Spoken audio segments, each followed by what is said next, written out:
Eating and preparing healthy, real food amidst a busy life can definitely be challenging, but I have found that a little bit of prep goes a long way. So join me as I share with you guys some of the simple foods that I have been prepping in my cottage kitchen to help us eat healthy throughout our busy weeks. When it comes to prepping healthy food, one of the most important things is just to have everything that you need on hand. And today's video sponsor, Thrive Market, as you guys know, is one of my favorite ways to keep a well-stocked, healthy pantry. They have the highest quality standards in the industry when it comes to healthy and sustainable groceries. They have a list of over 1,000 ingredients that they do not allow in the products that they sell. They have truly just high quality, real food, but at more affordable prices. And also everything comes straight to your door, which you just cannot beat that convenience. And you can also get free shipping on any order that's over $49. I typically like to stock up on their pantry staples because I like to have all the basics on hand for just making simple, healthy meals. And then I also love their snack options for my kids. They have so many healthier versions of their favorite snacks, so I typically stock up on those. I also love that kind of stuff to put in lunch boxes for school. You can view the ingredients for every product, which I find super handy when shopping, but also I know just in general that they are carrying wholesome, healthy options that I can trust for my family.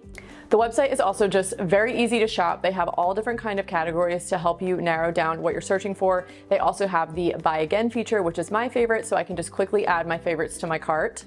So if you are ready to join Thrive Market today, I have a link down in my description box for you that will give you 30% off your first order plus a free gift worth up to $60. So when it comes to prepping and kind of wrapping my head around eating healthy in the week ahead, for me, that always includes meal planning to some degree. So I always like to take a few minutes to decide what we're going to have. Typically for dinner each week. For breakfast, we kind of rotate through the same things. Lunch, we keep it fairly simple or eat leftovers. But dinner, I always like to come up with something for each night, or at least most nights of the week. I have several cookbooks that I keep on my shelf and I will page through for inspiration. There are a few blogs that I like, but I find looking at books so much more enjoyable and relaxing versus like staring at a screen and there's just endless recipes online. But I'll kind of figure out what we're going to eat that week. I like to write it on this chalkboard, so it's always kind of top of mind if I need to defrost something or start something earlier or prep something in advance. It just makes life a little bit easier. Now, the first thing I am making is a big old pot of soup. So it's wintertime, which means I'm making a lot more soup, and I love this time of year making a huge batch. In the middle of the day, we can eat it for lunch, we can eat it again for dinner. My kids aren't like the biggest soup fans. They'll eat it, and I always serve it with bread and butter and like a glass of raw milk to kind of round it out. But Matt and I love soup, so I'll serve it like that day for dinner, and then Matt and I will eat it for lunch for like the next several days. And it's just such a great way to have like a hearty meal that's delicious. It's nourishing, but it takes no time other than just throwing it in a pot and reheating it as far as lunch goes. So I am making a chicken soup. I'm somewhat loosely using a recipe from one of my all-time favorite books. And I say book and not cookbook because it has so much more than just recipes in it. It's written actually by a friend of mine. She's here on YouTube. Her name is Ruth. She's incredible. She actually lives somewhat local to me. I've been to her charming farmhouse. She's just one of the nicest people. I look up to her a lot. I love her book. It's called Hungry for Home. And she has a few different soup recipes in there, but this is like her chicken and rice soup. I didn't follow it exactly. I just used basmati rice. I didn't have wild rice. I don't use bouillon cubes, so I just threw in spices that, just to kind of mimic that. But it's basically this creamy chicken and rice soup. It has mushrooms in it, and it was divine, if I must say. It was so good.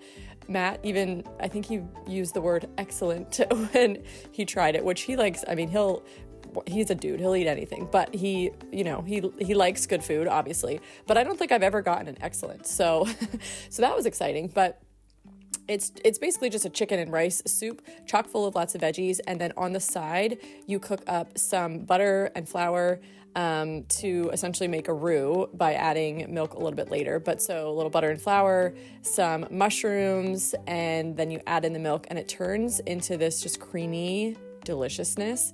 And then you add that to the soup. Oh my gosh, there was also a lot of butter in it, so it's probably why it tasted pretty good, but it was phenomenal. It was so filling. It was so delicious. As you guys saw, I cooked up the chicken in the Instant Pot just to make my life easier, but it was so good. We had it for dinner, and then we were able to eat it for lunch for the next few days. Another thing that I like to prep in advance is hard-boiled eggs, and I always make mine in the Instant Pot because, one, it's just quicker and easier, and that I don't have to like babysit the stove and pay attention to timing so much. You can just kind of like set it and forget it to a degree. But also we have chickens, so our eggs are very fresh and they are kind of a pain to peel. And this is the way it's basically the way to make them easiest to peel without sticking them in the fridge for a while, letting them age a bit, because those shells are just so fresh. There's not much air in there to separate the shell from that like actual egg once it's cooked. So I do the 5-5-5 method, which is you cook them for 5 minutes, you let them, the pressure release naturally for 5 minutes, and then stick them in a water bath for 5 minutes. And then I usually just stick them in the fridge like that. Sometimes if I'm feeling really on top of my game, I'll peel them all in advance, but usually I just need to move on to the next thing, which in this case was making these sausage muffins. I shared these in a recent video, and so many of you guys wanted the recipe. I'm going to put the recipe down in the description box for you if you did not see it on that video, but these are great for meal prep or just like breakfast prep. I honestly eat them more, or I make them more for like a quick grab snack, but they're so good. They're basically like a savory muffin, and they're loaded with protein from the sausage, and they're so good. So I use freshly milled flour. That's optional, but freshly milled flour, if you've seen any of my videos on it, is chock full of nutrients. If you are, milling it and then baking it pretty much right away, it locks in all the nutrients of that grain, which are almost completely gone when you're using like a store-bought flour that has been milled previously, because it only really the majority of the nutrition only sticks around for 3 days. Really, it's very rapid. But so I use fresh milled flour. I use soft white wheat because it's more of like a pastry flour, and you cut the butter into the flour. You add some scrambled eggs, some cheese, some cooked sausage, a little salt. It's really very simple. It comes together quickly. This is another one of those recipes where your kids can totally help you. It's really foolproof. There's like no skill involved other than, cooking up some sausage and mixing a few ingredients in a bowl. And you just pop them into a muffin tin.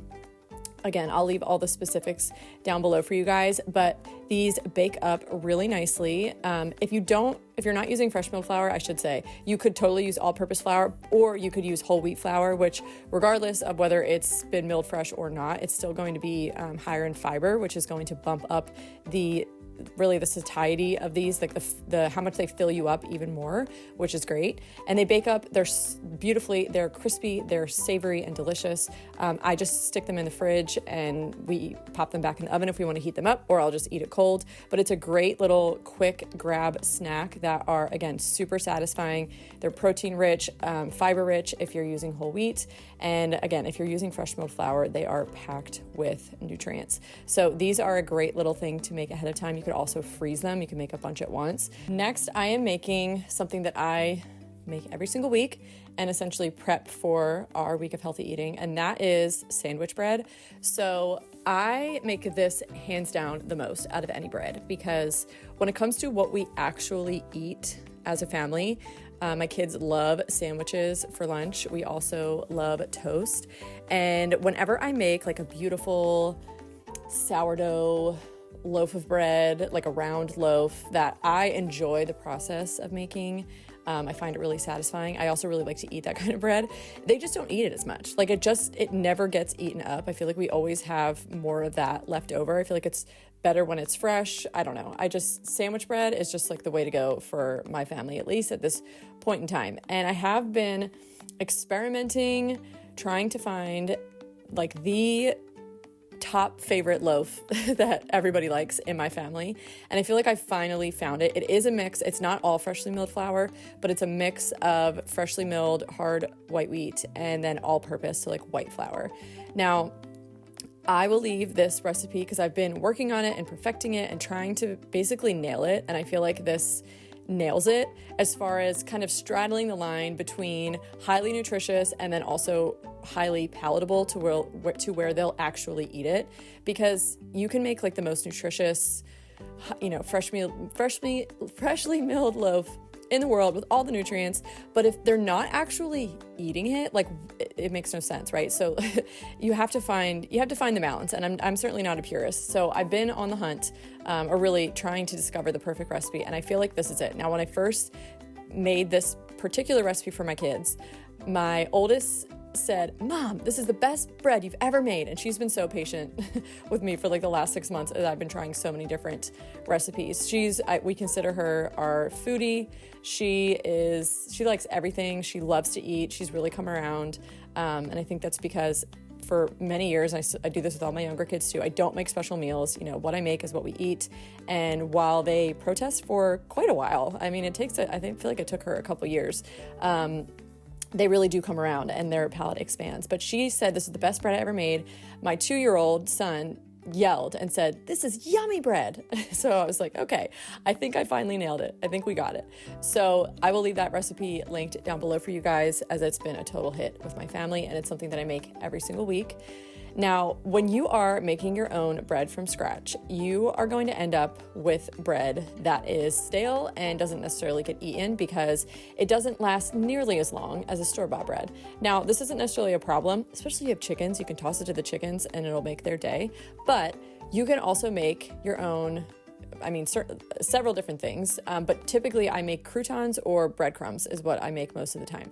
So you just throw all of that stale bread before it gets moldy into your food processor, or you could use a blender too, either way, and then you just pop it in the oven at 300 for like 10 to 15 minutes, basically until it dries out and gets nice and crispy. And then I just store these in jars because I make a lot of meatballs. We love meatballs for really all kinds. I make obviously spaghetti and meatballs. I love making this, I've shared here before, like a Greek meatball recipe, and they're just easy to eat. They're easy to serve. They're easy to like prep and then eat later. So I love making my own breadcrumbs because if you buy breadcrumbs from the store, if you look, a lot of like the name brands, just truly, next time you go to the store, just go through that aisle, pick them up, look at the ingredients. There's literally like a paragraph of ingredients. It's crazy for breadcrumbs. So if you're making your own bread, or even if you're buying your own bread or buying bread from the store, if it goes stale, don't waste it. Don't throw it out. Throw it in a food processor, bake it, make some breadcrumbs. Another thing I have been prepping a ton recently is just sourdough breakfast things. So like sourdough English muffins or bagels. And I've been on a little bit of a sourdough pause because I don't want to mix up dough at night when I'm tired and I have like literally 1 hour to decompress before, the cycle starts all over again and it's a new day. But I came to the realization recently, I can just prep it in the middle of the day. If I need to stick it in the fridge, I can, or it's wintertime, I can just leave it out honestly till the next day now. So I've been prepping a lot of things in advance. This is English muffins right here. And I have just been loving that. It's just been so easy. So thank you guys so much for watching this video. I hope you're walking away feeling inspired. If you have yet to subscribe to my channel, I would love for you to join my little community here on YouTube. And I hope to see you guys in my next video. Bye.